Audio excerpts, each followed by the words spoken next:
From CTV News, Province-Wide continues. Here again is Diane Verneil. Call it an obsession or perhaps a hobby. A Cambridge business owner is constantly looking for ways to save energy.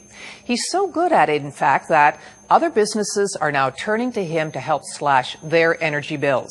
This past year, the money that he saved a number of Ontario companies adds up to more than $1.8 million. His question, why aren't more people doing this? Paul Rack is zealous about saving energy.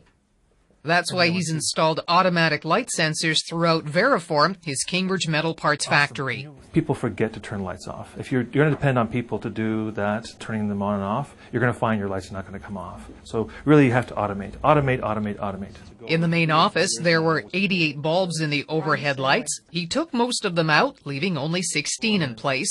The light was so abrasive in terms of brightness, so the savings from that has allowed us to go 3 or 4 years now without the HVAC freezing up in the summertime. Office workers who get chilly use individual heating panels instead of cranking up the heat.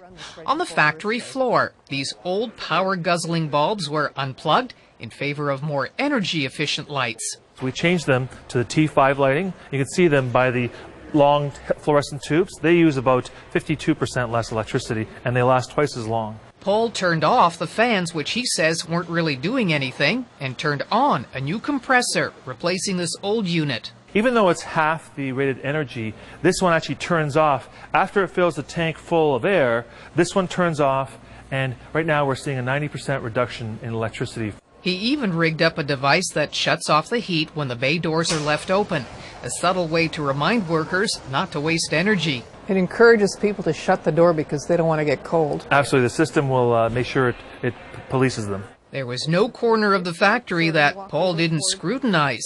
When you started making some of these changes, for instance, turning out half the lights, did the employees mind? I think they probably thought I was a little crazy because we had lots of work, had to focus on our customers, and here I was doing energy-saving projects. Turns out those energy-saving projects started saving Paul not only a whole lot of power, but a lot of money. For natural gas, we were spending as much as $6,000 a month. And this year, we're spending on average about $400 to $500 a month. That's a whopping savings of $66,000 a year, with 93% less natural gas being used. 93%, that's stunning. Yes, we were actually amazed ourselves. We didn't expect such a large savings. On electricity use, Paul knocked back his monthly bill from $7,000 a month to $2,000. A savings of $60,000 a year. In fact, saving all that cash, Paul was even able to save jobs when the economy slowed down recently. Because we made them, we had the least amount of layoff of staff that we've ever had in our history. So it really helped us weather the storm. When the storm cleared, Paul's energy slashing campaign earned him some accolades, winning a local award and recognition from the National Research Council of Canada. Then his phone started ringing, other businesses wanting to know how to do what he was doing.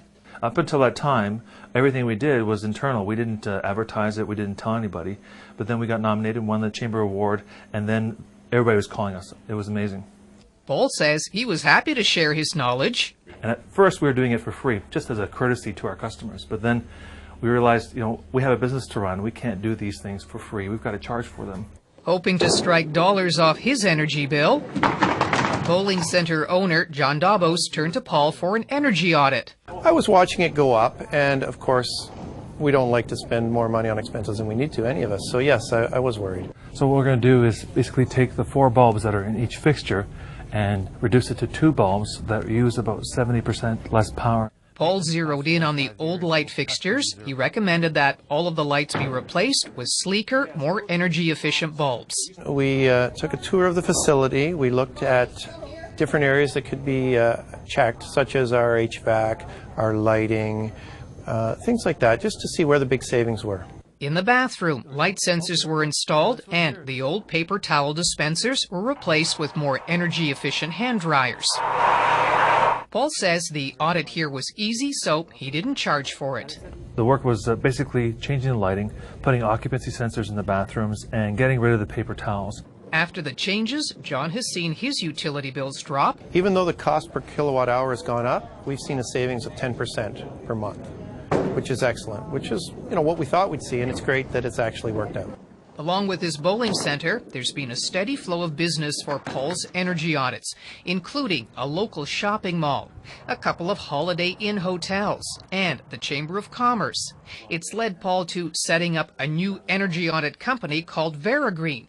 He's even building a dedicated office space inside his factory to handle all the new business. So it started just with you. How many employees do you have now? We have 7 staff now. This time last year it was only 2 of us, so you can see it's growing rapidly. So far, Paul hasn't done any advertising. The clients just seem to find him. His problem is finding the time to look after new customers who are coming to him from across Ontario. Paul says as everyone deals with increased hydro rates, if more businesses and homeowners followed his example, the province would see a massive drop in energy consumption. You know, the province is facing an energy crunch. We're looking at possibly building more nuclear power plants. But do we need to do that? I mean, if everyone did what you did, we'd need less power. Absolutely. If you look at our own facility, we reduced our natural gas consumption by 93%, our electricity over 75%, and my home 66%. If we had such a broad range of savings across Ontario at residential, commercial, industrial levels, we wouldn't need new nuclear plants. That's a fact. Now, the cost of one of those audits depends on the size of your business. Paul says that there are some healthy rebates available for energy upgrades from the Ontario government, but you have to hurry as they run out in a few months.